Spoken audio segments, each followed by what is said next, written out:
Let's roll.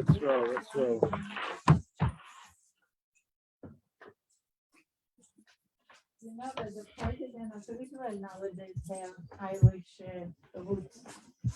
The grandfather or something. Was from Ireland, and then he was chief rabbi of Israel.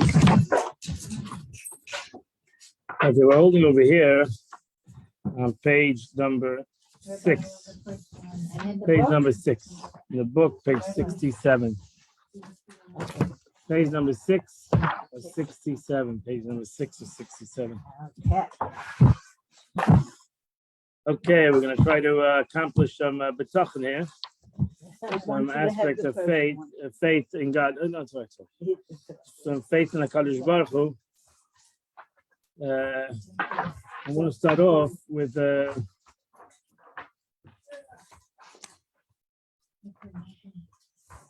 let's start off with our Yom Yom first, if you don't mind. On the 28th day of Cheshvan. The Rebbe writes in the day today, Yom Yom, he writes as follows. The concept of Hashgacha Pratis, and it's connected into this, what we're going to study. The concept of Hashgacha Pratis, the aspect of divine providence. What's the meaning of divine providence? We all know divine providence. We all heard of divine providence.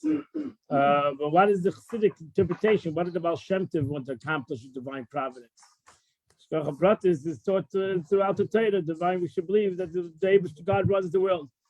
What did the Baal Shem Tov want to accomplish with divine providence?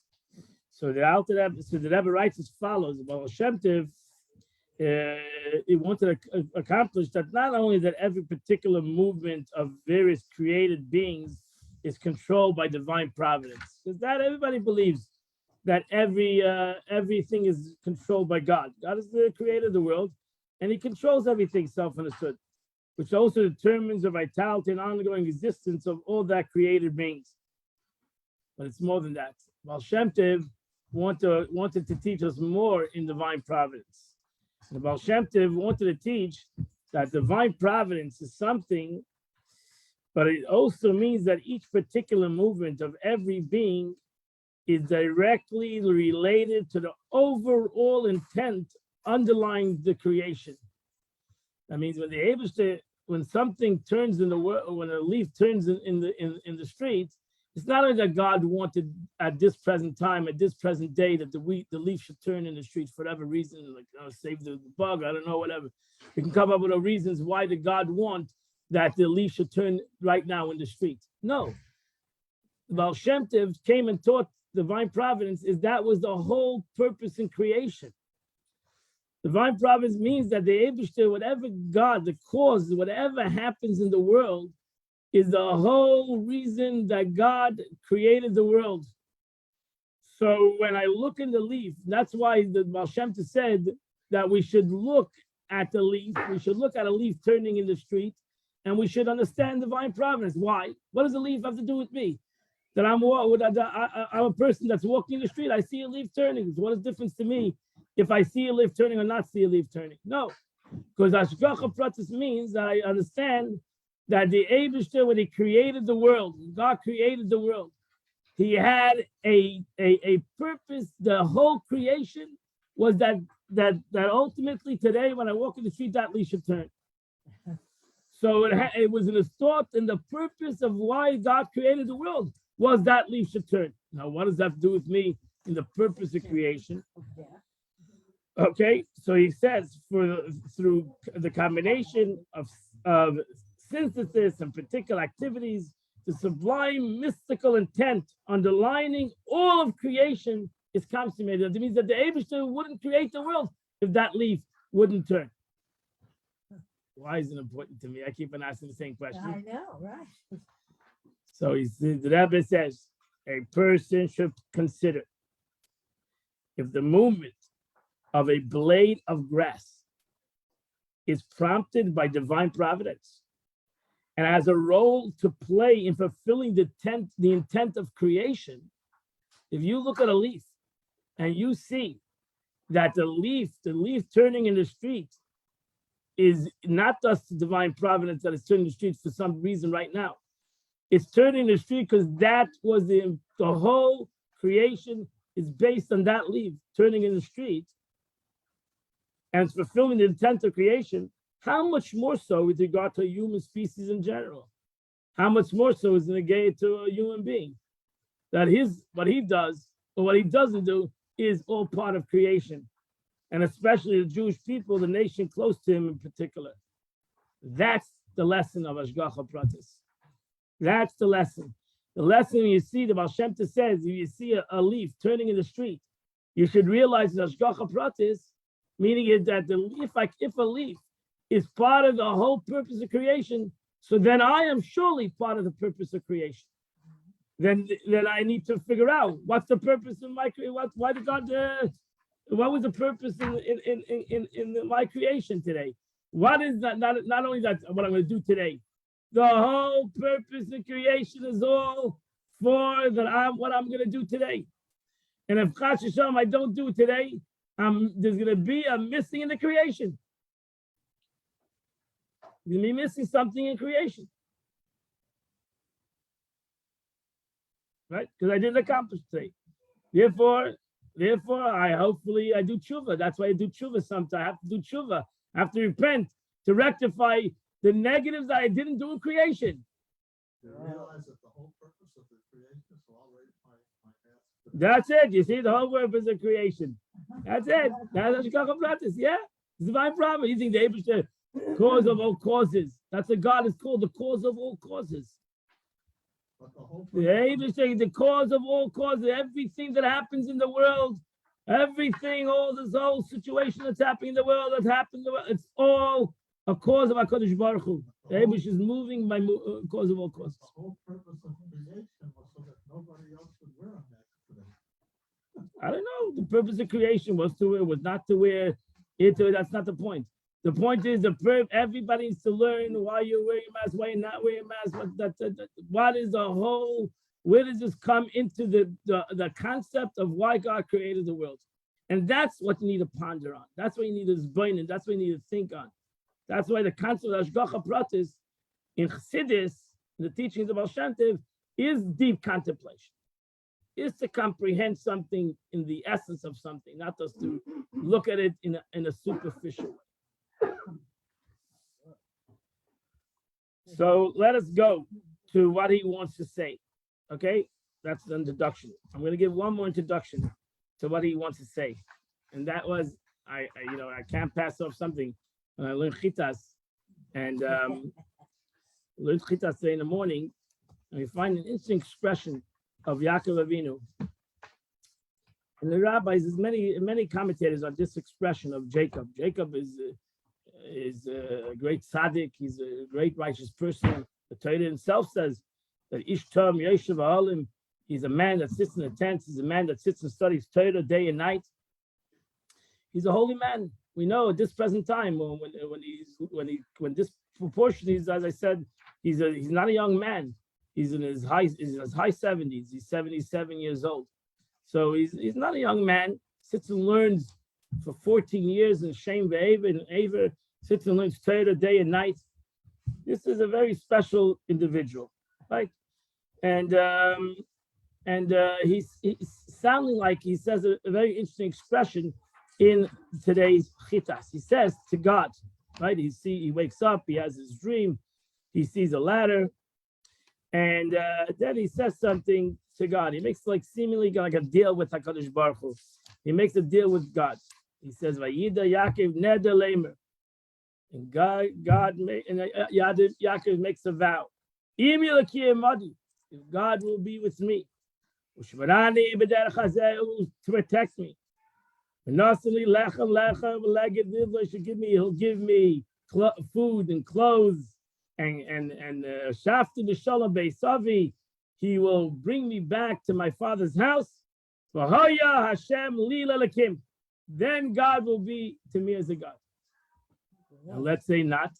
Yeah. And if not, you're dropping God. What happens?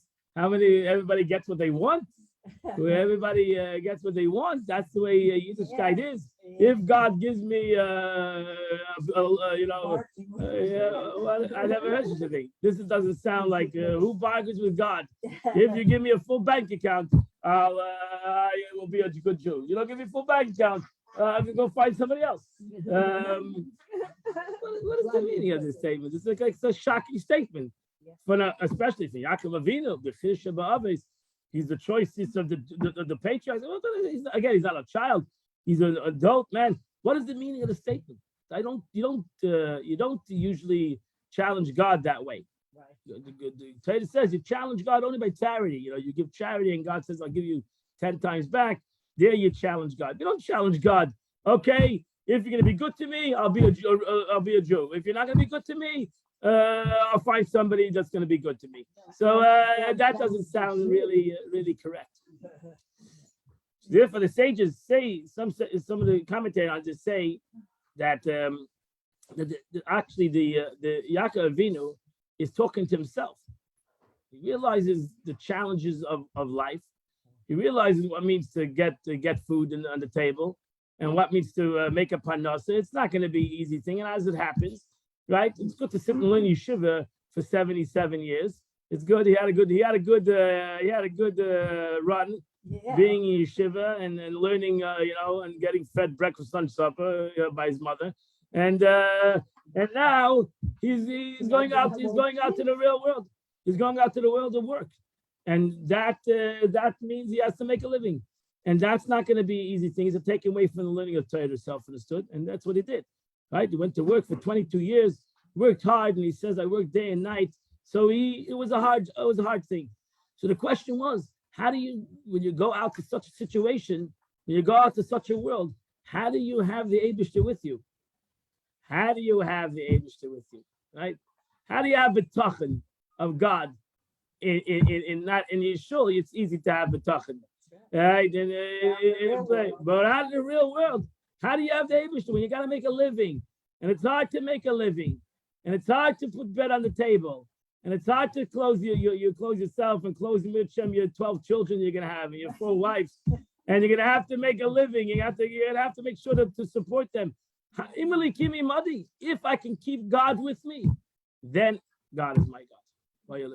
If the Eibishter is with me through my day-to-day work and through my hardships and through my struggles, I'll come back. I'll go through the struggles. He knew he was going to go through great struggles for the next 22 years. If the Eibishter stays with me, if I still have betachan, then you know that I have the Eibishter. If I fall into my Yetzer Hara, if I fall into the trap, then you know that I was not a true tzaddik. I was not a true tzaddik. The Rebbe says, the Rebbe was on last night, we showed a video of the Rebbe. The Rebbe says, he came out with the concept of Selah Harav. He pushed it for many years, that everybody needs to find a Rav. Everybody needs to have a mashpia. Everybody needs to have somebody who's a mentor. And every person needs to have their personal mentor. So he asked the question. It says, you really need to have a Rav that's like a Malach Hashem Tzavois. Like it says in certain places, you have to have a mentor that's like an angel. So he asked the question. He says, did anybody, he laughed, he never laughed. He said, did anybody see an angel here? Has anybody seen an angel? So therefore, everybody will say maybe he's an angel, maybe he's not. How do you know? How do you know if the Rav, if the mentor you chose is an angel or not? How do you know? So it's a problem. It's a problem, really. The Rebbe says, he said no, because already in halacha, he gave you 3 simanim. They gave you 3 signs of how to know if a person is a worthy person. Okay. The Gemara says that the Talmud says that every person needs to have, if you're a worthy person, you have 3 simanim. What's simanim? Simanim is a sign. Yeah. It's not something that's hidden, and it's not a sign. Sign is something is like a simon. Somebody loses something, he has to see the simon. You have to see the sign. If it's a hidden sign, then it's not a sign. So that there are 3 signs that you have to have, and that is, the Gemara says, to be the children of Abraham, Isaac, and Jacob, you need to be by shonim. You need to have shame. By shonim, bashfulness, Rachmanim, you need to have mercy, and you need to be Goyim Chasadim. You need to be do acts of kindness. So that is a three. The Gemara says that's a three-thing sign that you can see on a person. It's not something that he can hide. Does he have humility? That's by Shonim. Does he have humility? Does he have mercy? And is he a kind person? If he has those three signs, then that's the Rav. Then that's the mentor. If he doesn't have these three signs, then he's not a mentor. He shouldn't. He's about gaiva. He doesn't have humility. He's an arrogant person. Then he's missing that sign. What's the difference in mercy and kindness? No, mercy is higher than kindness. Mercy is above the aspect. You give somebody that doesn't deserve something. That's mercy. Kindness is you give somebody that deserves it. So you have to have mercy. By Shanim, Rachmanim, but everything ultimately you can have mercy. If you don't have the characteristic of kindness, you will not do it. So you need kindness. If you have mercy, but you don't have the capability to overcome your gevura and not have kindness, it's not going to help the mercy. The mercy is not going to get you anywhere because you need to ultimately have kindness. You need to have kindness.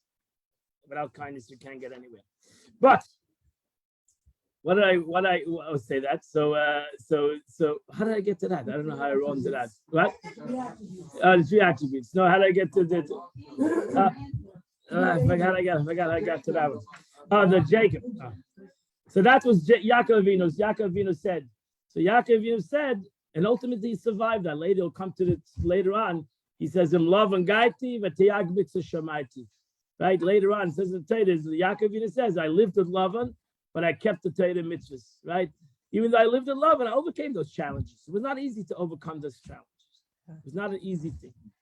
And that's why I said in the morning, we say a bracha every morning when we get up in the morning, right? Everybody's ready to do great things, right? We're ready to take over the world. But we know, but then the day starts and you meet you meet things that are not so good, right? So we say a bracha because without God's help, we fall into the trap. That's the problem. That's why we beg God for this help. So we say in the morning prayers, may be the Lord our God, God our Father, to accustom us to study Torah. Make us cleave to your commandments. Do not bring us to sin, nor to transgression, nor to temptation, nor to evil inclination. Not to master or keep us away from the evil person, from the evil companion.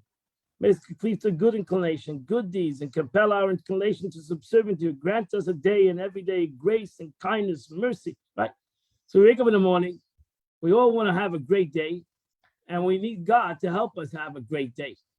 Okay, therefore we ask God.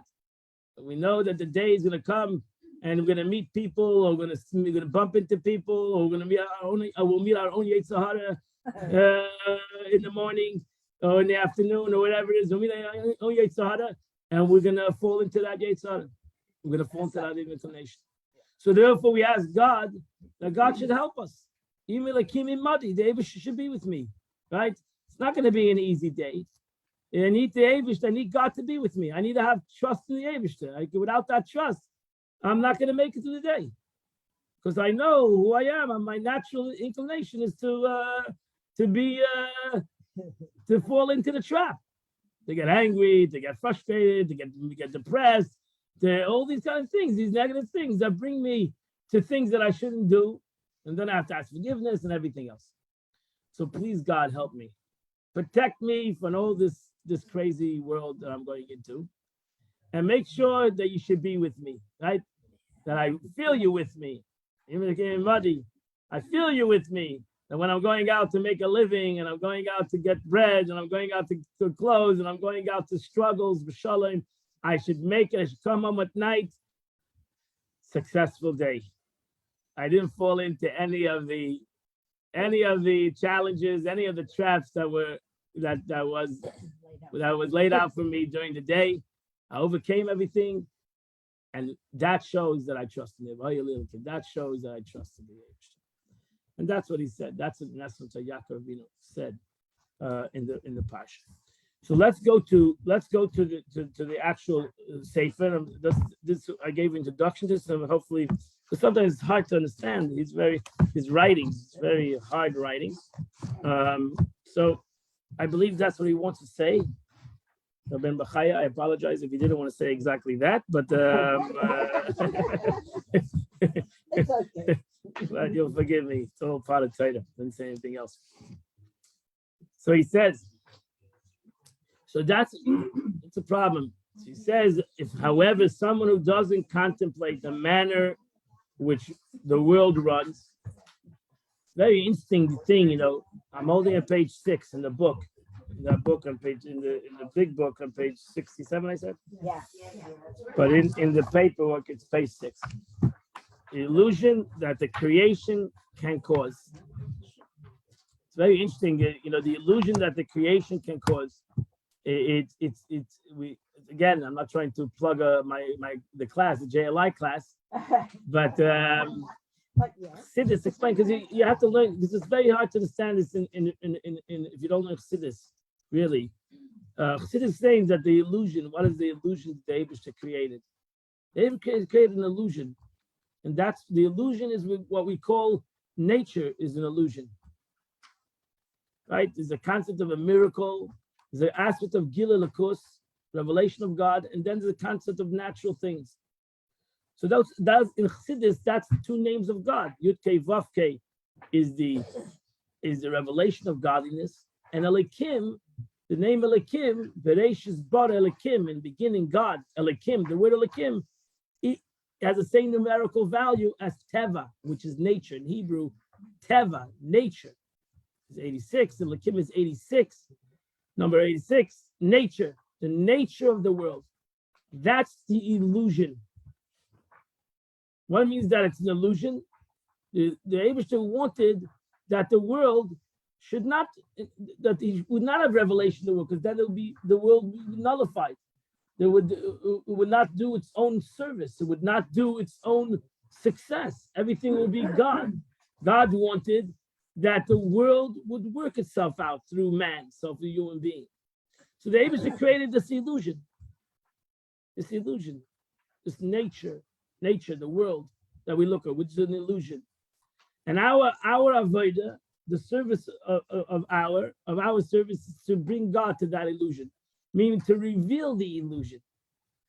Okay, that it's not an illusion, because it can go two ways. That illusion can have two responses. It can have a natural response, a worldly response, or it can have a Jewish response, a Torah response. And that's really the Avodah of a Yid, to take the illusion, take the nature, and to reveal that it's not an illusion, that it's a when Lubavitch Rebbe actually was against the word magic show. He said it's not such thing as magic. It's an illusion. You can get illusion. It's not magic. Nobody's doing any magic. They're doing an illusion. They're tricking your eyes. They're doing an illusion. Because it's not, so don't you're bringing kids, you're teaching them that there's such thing as magic. Say an illusionist. The person is an illusion. It's not true what he's doing. You think he's tricking your eyes. It's fast, whatever. He can trick you. It's an illusion. Everything's an illusion. The world is an illusion. It's basically hiding something. Hiding what? That's why the Chassidus says the word olam comes from the word helam, which is hidden. The world is hiding something. And the avodah of a Yid is to reveal what it's hiding. What is the world hiding? What is it hiding? It's hiding its truth. The truth is everything comes from God. That's the truth. So even though the world says the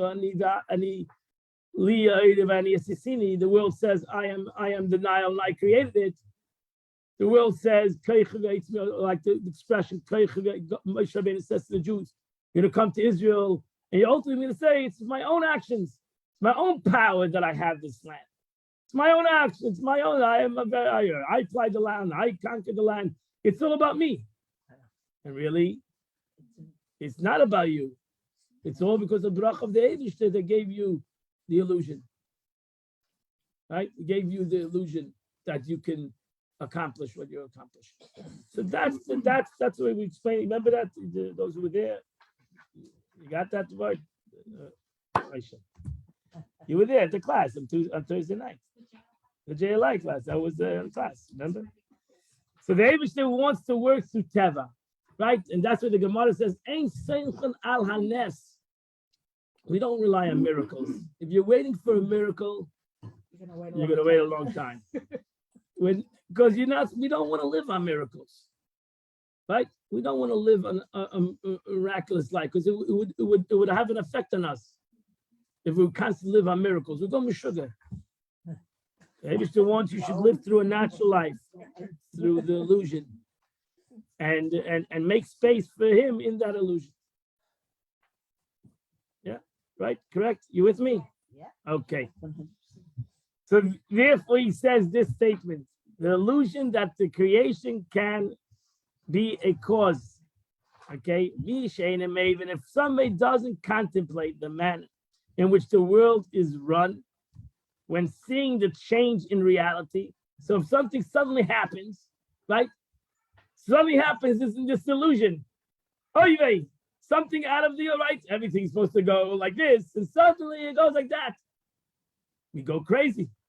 We go meshuggah. Why? Because it needs to go like this.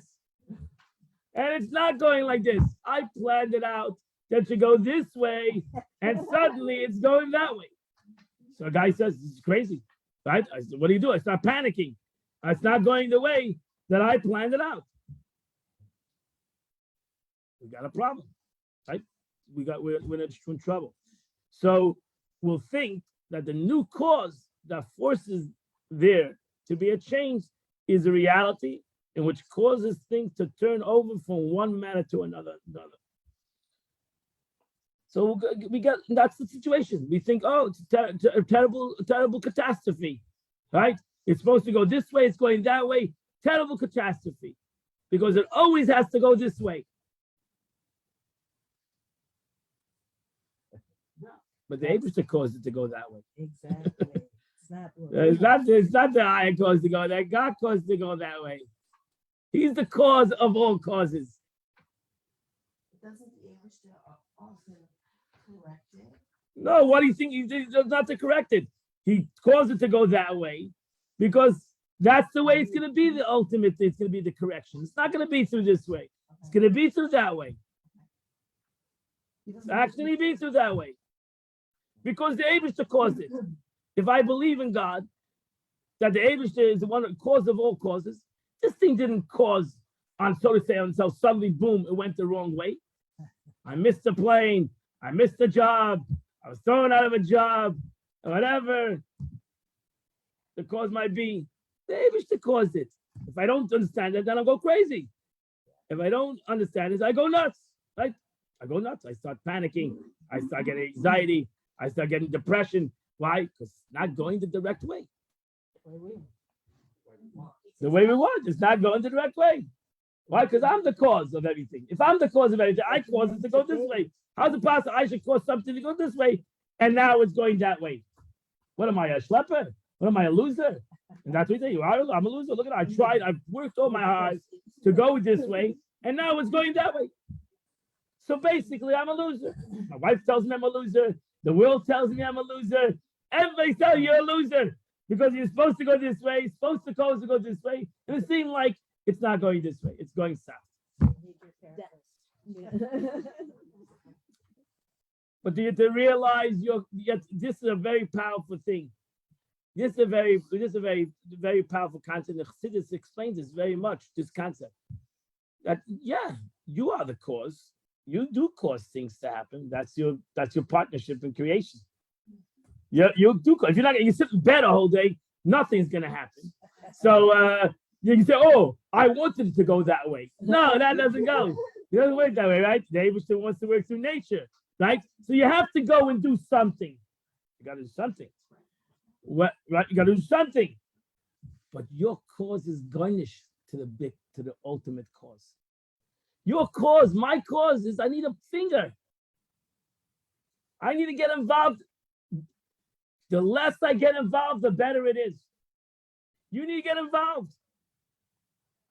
Do what you got to do. You think your little doing is gonna accomplish what you're ultimately gonna accomplish? That's the Abish is gonna do.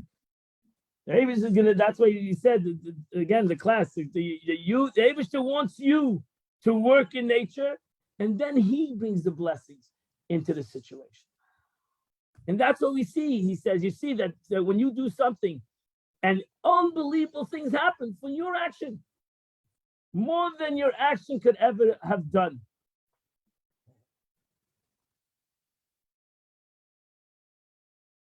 I was by the convention this past weekend. So they had I put it actually on my YouTube, on my Facebook, you should watch it. That inspired me at the convention, the whole inspiration. I had of this rabbi who went to Russia, right? There's this rabbi who went to Russia. You know, a rabbi who was, we're talking about 20 years ago, young guy, 24-year-old guy, he's looking to go on shlichus. He's looking to go on shlichus of the rabbi. So his wife just got married. His wife says, listen, I'll go anywhere you want, but besides, I'm not going to go to Russia. I won't go to Russia. It's too cold. I don't want to go to Russia. Because all the Israelis went to Russia because it's very close to Russia, to Israel. So it's, besides going in Israel, a lot of them went to Russia. You'll see all shluchim went to Russia. So this guy said, his wife said, 100% not Russia. I'm not going to Russia. I'll go anywhere to you want. It's Timbuktu, not Russia. It's too cold for me. So, but he's looking for shlichus. He meets the chief rabbi of Israel, Rabbi Lazar, and he tells him, you know what? I have a good shlichus for you.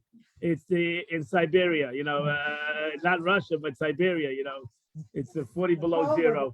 So his wife says, "You're crazy. We made up, not Russia, not Siberia." So the chief rabbi says, "Listen, you know what? There's nothing you can lose but to go look at the place. What are you gonna lose? I'll give you a free trip. I'll give you a free trip to Siberia, whatever. I don't know. I'll give you a free trip. You go there for a week. You don't like it. You don't like it. You might fall in love with it, right? So it's before Purim. He says, I need you to go. It's before Purim, whatever. You need something for Purim there. Go there for Purim. And you'll go there for a week. Paid vacation. It's 40 below zero. You stay in a hotel. It's warm. So he lands in Russia. It's like a freezing cold. And there's nothing there. The city, I can't even say the name of the city. Whatever, Minsk, I don't know, whatever, some Russian name. And he's in the city. There's a 24-year-old guy with him. So his wife is 20 years old. And they're in the city. And nothing there. It's like a mamish to make this program. The shul is not even a shul. So he's ready to leave. After Purim, day after Purim, he's leaving back to Israel. He decides to go to the shul, the last stop. He's gonna go see the shul. He opens up the shul. The shul is there was a pogrom right after Purim. They destroyed the shul. Right, somebody came in. These anti-Semites. They tore all the books down. They took the Sefer Torah, threw it down. Right, this young guy, 21, he calls up the rabbi. He said, "What I do?" He says, "Listen, I'm leaving." He says, "What do you do?" He says, "I don't know. Do one thing. Just call the newspapers before you leave. You know, call the newspapers. Open the doors of the synagogue for them.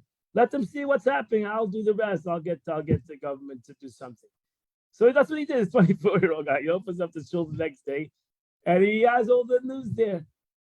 And then you go back 20 years, you see this news guy. A guy asks him a question. A lady, it was a news lady, asked him a question. He says, "What are you doing here?"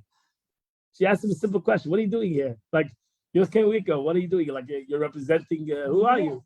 What are you doing here?" So you can see this guy. He's like thinking, "What should I say?" He says, "I'm the rabbi of the city." He says, "I'm the rabbi of whatever his place." That's what he answers. He says, "I'm the rabbi of it, and I want a place to pray." And then he gets on a plane and runs back to Israel, right? He runs back to Israel, right? He doesn't want to go to this place. He has no interest in going to this place. But what he said became viral. I'm the rabbi. And the whole world is talking about he's the rabbi. He's coming home. He's getting newspapers are calling him after the rabbi of the city. He turns to his wife after a week. He says, "You know what? The whole world thinks I'm the rabbi. Besides us, we don't think of it." So you see, Sibas, Abish created a whole thing. The guy should get up there and say, I'm the rabbi. You have no choice. You have to go back to be the rabbi. You know, I love it. unbelievable story. So you see the cause of all causes. The cause of all causes. Eibishter runs the world. You think, why does the program happen?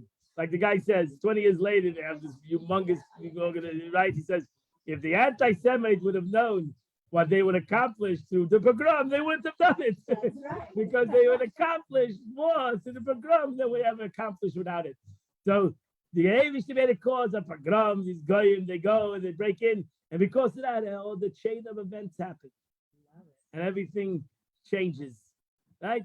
So he had to change. He had to change. He got lost suspense, right? Oh, what's gonna happen? What I do? Maybe just don't worry. You keep on doing what you gotta do. I'll do the rest. I'll do the rest. You keep on doing. And ultimately, you're gonna come down here, and you're gonna plunder through. You're gonna build a beautiful situation. I'll do the rest. You go through the derech hateva. You do what you gotta do through nature. Keep on doing what you gotta do. You're gonna realize that through your efforts and through your work, you're gonna do something that you would never imagine you could have done, never dreamed of you could have done. And that's the beauty. That's where the Eibishter works. Like when Moshe Rabbeinu was asked to build the Mishkan. Mishkan was a heavy building. It said Moshe Rabbeinu built the Mishkan himself. He put up this Mishkan, 15 feet boards of wood. He said to God, how can I do this? Everybody said, put your finger and I'll do the rest. Right? No, Moshe Rabbeinu was not 8 years old. Moshe Rabbeinu was 120 years old, whatever. So he said, put in whatever, 100, he was not 120 yet, but he was 100, he was 80 years old. He said, put your finger, I'll do the rest. You got to put your finger, but Yeah. you got to put your finger. You got to be involved. You be involved, I'll do the rest. Sitting at home and kvetching, I don't work that way. I don't work with kvetches. I don't work with the complainers. I don't work with people who are depressed. I don't work that way. Just we're gonna cry, I'm gonna push. Oh, he's crying. Okay, let's close the whole shop. No, I want you to do something. Go out and do something. Stop kvetching, and you'll see. I'll do the rest. I'll cause the rest. You get involved. I'll cause the rest. Actually, a similar thing happened in Skopje when the Nazis wanted to march. 100%. Yeah, Because of that, 100%. the Holocaust Memorial was. Everything happens. The Eibush, the cause of all causes. That's why the Eibush is called the cause of all causes.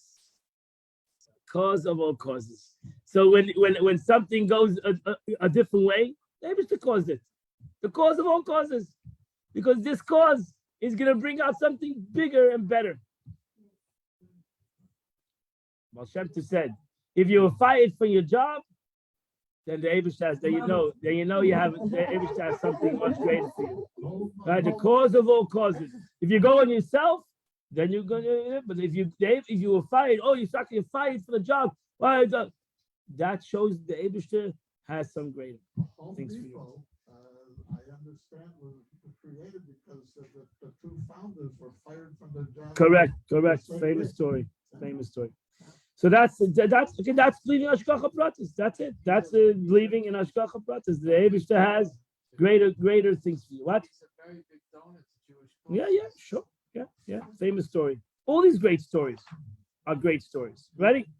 So therefore, in truth, however, the cause is too weak. If you think that you're the cause of everything, your cause is too weak and insignificant to be themselves the cause of the change. You think you caused a change. You think you did it. You're too small to think you can do such a thing. Okay, that's a gaiva because you're too small to do such a change. You understand? Don't put yourself into don't be so ego to think that you can cause a change in the way things are going in the world. You're too small to do that. The Eibush causes things to change in the world. God causes things to change in the world, not me. I'm not such a big guy that can cause things to change in the world, even in my own little world. Yeah, but if we do one thing that's going to change for Mashiach to come. Yeah, but it's ultimately, our case you're right. So started you by do one, Hashem. you think your little mitzvah is going to bring Mashiach. Yes. Yes, because the Eibush brings Mashiach, Yes, not right. because my one little mitzvah. Right, but It's it a only cause. takes one. It's a cause. I agree. That's the point. That is the point. I think that one mitzvah, my one mitzvah is going to be Mashiach? No. My one mitzvah, the Eibishter will cause to bring Mashiach. Okay, not that I'm such a powerful individual, or I'm so great that my mitzvah is going to bring Mashiach. You're not so great. The bigger people try to do mitzvahs than you, and they didn't bring Mashiach. The Rambam says that you have the power to bring Mashiach. Eibishter says every Jew has the power. That's why, not because I have the power. I don't have no power. No. Okay, I'm powerless. Okay, because God says you have the power. So that's it. But not, I should think, Pashut, I have the power. I'm not, I don't have the power. David just says, you do a mitzvah and I'll bring Mashiach. One mitzvah, I bring Mashiach. I can bring one with one mitzvah. Because David says, God says that. Because if not, how's it possible for one mitzvah? Why one mitzvah? Giving the penny to tzedakah is going to tip the scales. The scales are very, very heavy, I know. seemingly. So how is it possible that my one mitzvah is going to do that? The only way it's possible is because the Eibishter does the rest. Does the rest. And yet the whole world was created so that you would do that mitzvah. Yeah. Yeah. Why? Because God wanted that mitzvah. That's a shgacha plus, because God wanted that mitzvah. Okay? God wanted that mitzvah. That's the cause of all causes. If I think that I'm in control of everything and I'm gonna cause things to happen, then you're an egotistical person. The world is a vast world. There's a lot of things in this world. There's a lot of things happening in the world. You know, my cause is a small thing in the world. My one action is a small thing in this vast world, of even the vast world of actions. No, God says your mitzvah is not a small thing. To me, it's not a small thing. Might be a small thing to you, not a small thing to me. And that one mitzvah can be the cause of everything. Because I'm the cause of all causes. It's good. You're doing something, but I'm the cause of all causes. That's when we think. That's where you can get depressed. Here, I became Tshuva. Where's Mashiach? Right? I changed my life. Where's Mashiach?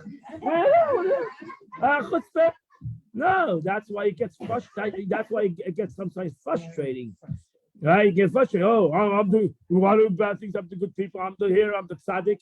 I changed my whole life. And now where's the money? You know, where is the payday? Where's my payday? Where's my payday for all my mitzvahs I have done? Right? I need a payday. Okay. You wanna live that way? You're gonna have a lot of headaches and a disappointment in your life. Okay, so therefore you leave it up to the Eibishter. You leave it up to God. A Jew should never stop doing good. You should never stop becoming better. You should never, and then the Eibishter will fill in the gaps. Will fill in, and more than you can imagine. More than you can imagine. Yeah, but that was one time said. Somebody wrote to him. He wants a divid of aves. He said, "Divid of aves." Said, "I'm going to give tzedakah, and I want a divid of aves." What does this word mean? So he translated. It means hundreds of thousands. So the Rebbe said, "No, you're not translating that. Divid of aves means 10,000 times 10,000. That's 100 million." So if you want divid of aves, you want hundreds of thousands. You want hundreds of millions. But if you're asking for a bracha for the divid of aves, that's the verse. Divid of 10 times 10,000. Why are you saying 100,000? Say 100 million. Might as well. Right? So we still, what do we want back? We're asking back small things. David says, what do you mean? I'm the cause of all causes. Your one little action, I'm going to bring you Mashiach. That's it, right? So what are you asking for? More money? Ask for Mashiach. Yeah. That's right. Yeah. I'll rile you up. Right? That's it's a wild crowd here in this building over here. So You do have to yell out. that's why they say, there once was the czar once came to once was traveling and he came to a river, and he almost drowned. And this guy, this private, just saved him. He saved the Tsar. Imagine, Tsar turns to this guy. He says, "Wow, you saved my life. What can I do for you?" Yeah. So he says, I'm in this battalion, and the captain is driving me crazy. Move me to another battalion. Get me out of this battalion, put me in another battalion. The Tsar looks at him and says, I offered you everything if that's what you asked me for.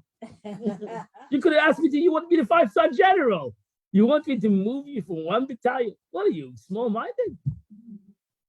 All right. I asked you everything, so you move me one battalion to another battalion. Big. Right?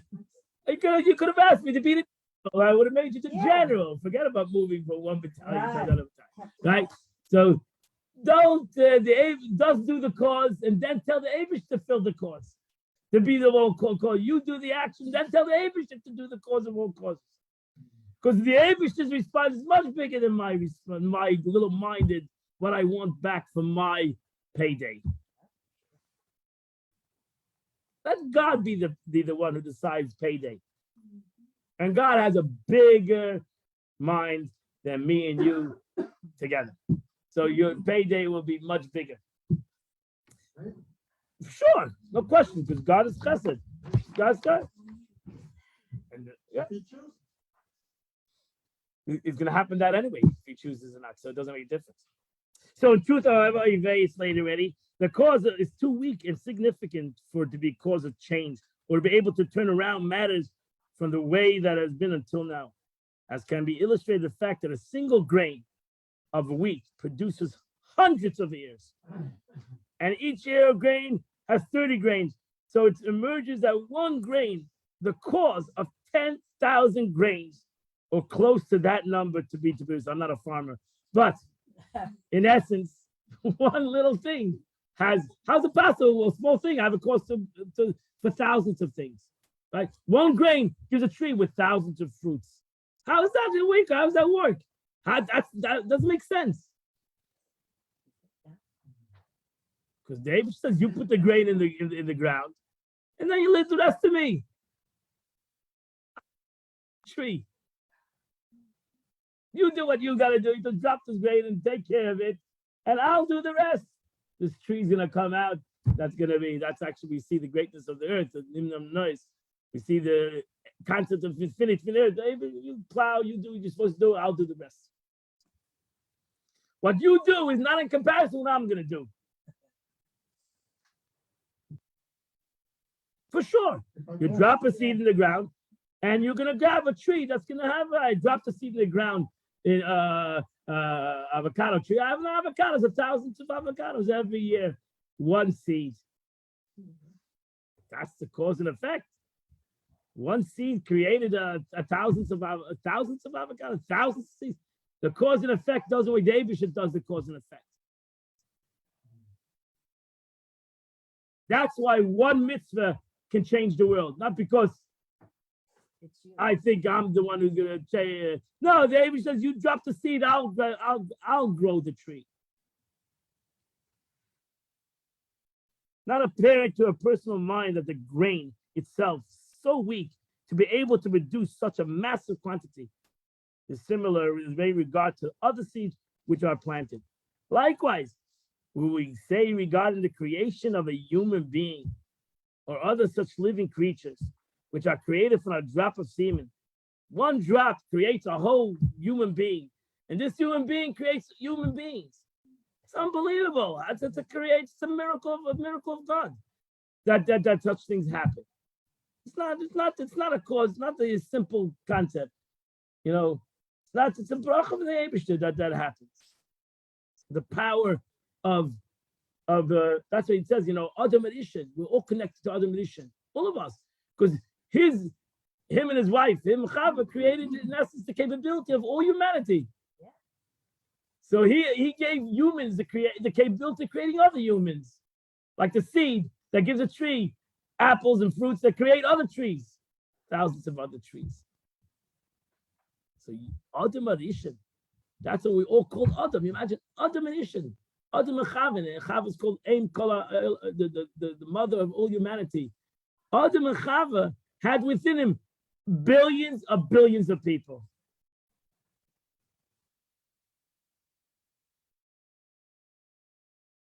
Because if they wouldn't come together, they wouldn't be here. Nobody would be here. Right? They came together, Baruch Hashem, and now we're all here. Yay. Baruch Hashem. That's why you have to honor your father and mother, right? You have to honor your father and mother. Why you have to honor your father and mother? Because they created you. You can complain as much as you want, you can kvetch as much as you want, but you wouldn't be here to kvetch. Right? You wouldn't be here if you wasn't for your father and mother. You would not be even to complain and have any complaints any times, nothing. You wouldn't be good and wouldn't be the bad, right? Same thing as God. If God wouldn't create you, you wouldn't have even the capability to kvetch because you wouldn't be here. So imagine the Abish created a human being. Just think about it. Abish created a human being, right? Your father and mother got together, bungo, they created this multifaceted human being, right? Imagine they had a drink one night and bingo, created a human being, right? The guy in France actually took his mother and father to court. He didn't want to be created. He had a taina. He shouldn't have created him. He went to court, actually. Thank God it threw it out. You know, whatever, anything could happen in France. But he went to court that his parents shouldn't have created him. That's true. It's a chutzpah that they did it, right? It's a bold, right? So the Eibishter brings two people together. They create a child. It's unbelievable. Right? This child can be better than them, can accomplish more than them, or whatever, in each and every way.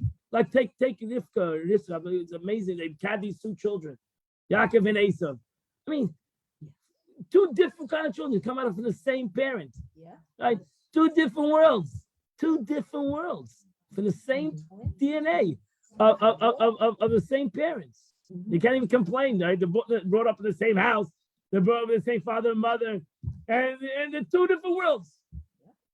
Pashut, different worlds. And the different worlds, the Gemara says, from conception. They're not different worlds from the time they're born or the time they're older. They're different worlds from conception. Because the Eibishter wants it to be that way, right? Yeah. You're going to blame, how did you imagine, like it says, in these days, would Yaakov ever have a shidduch? He would never be able to get married. He had a brother Esav. He would never be able to get married today. He would never be able to get married. Imagine, on his resume, my brother's Esav, the murderer, the raper. He's gonna be your future brother-in-law, Esav. Shalom aleichem. I'll introduce him to you one day, right? You imagine he would be a guy that maybe that's why he was 77 years old. He was not married yet, but he would never get a shidduch today. It would never happen. Never get a shidduch today. It would not happen. Not happen. Right? Right? Because Yaakov had a brother Esav, and he was a terrible guy. Yaakov had a brother Esav, and they both had the same father.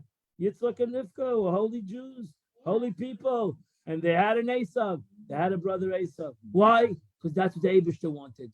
Okay? You think Yitzchak and Rivka wanted an Esav? Well, did Pasha pray, do we want an Esav? They got an Esav. The Eibishter gave them an Esav. You're gonna blame it on the parents? Yeah. No, you can't. The Eibishter gave them an Esav. He gave them the Yaakov. He gave them an Esav. The Eibishter does that. The Eibishter go complain to God. Go complain to God who gave me this child. The Eibishter gives you a child. He gives you to be like you. He cloned you. He cloned you. No, he didn't. He didn't clone you. I'm glad about Right? that. That's the beauty of Yitzchak.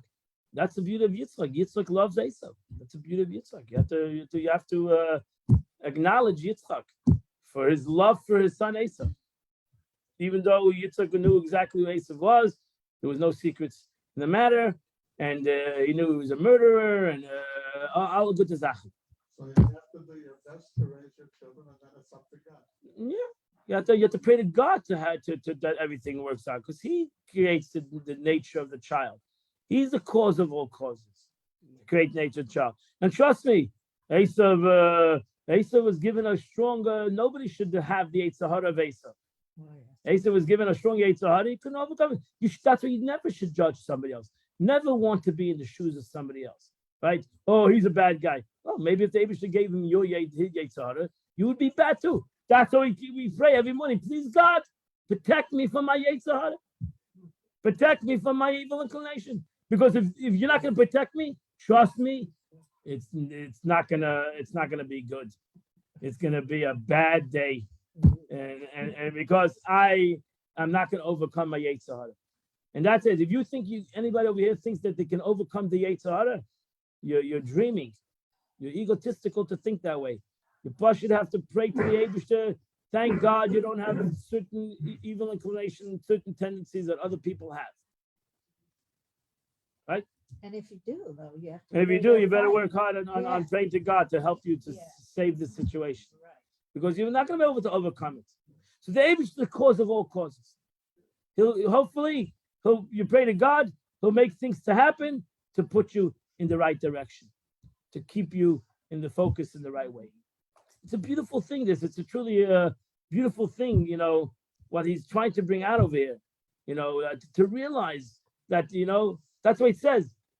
Realize if you realize three things, you would never sin.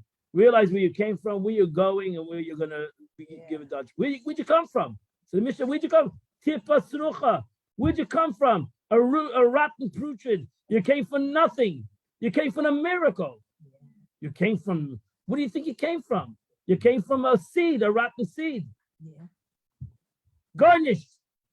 So therefore, that everything you have was given to you. Was given to who gave you everything? The Eibishter gave me everything. God gave me it because you came from nothing. You came from something very big, from a high tower. You came from someplace very special. You came from a Tipa Srucha. One's rotten seed that boom, Baruch Hashem, it worked out. Baruch Hashem, it worked out. The Eibishter made it and it worked out. That you have to see and realize, and the Eibishter puts the cause of all causes. The Eibishter says, I'm going to put these talents in you, and these are you're gonna work with your talents. You're gonna do actions. I'll continue because it's all part of creation. That's going back to the Yom Yom. It's all part of creation. All the Eibishter put me in this world. It's all part of the purpose of creation. Not that things are happening to me. It's all part of what Adam Arishan. And God created Adam, first man, when he put him in this world for a purpose in creation. I'm doing right now in this world. Okay, we'll continue, my friends. It's already 11:10. I have to finish. It's a shame, but we'll continue. I'm sure we learned a lot right now already. Yeah. Something you can all mull in your heads. And I wish you all a good day, everybody. A wonderful day, a happy day, a healthy day, and a wonderful, beautiful week, everybody. Everybody on Zoom, have a great day. And everybody on Facebook, have a great day.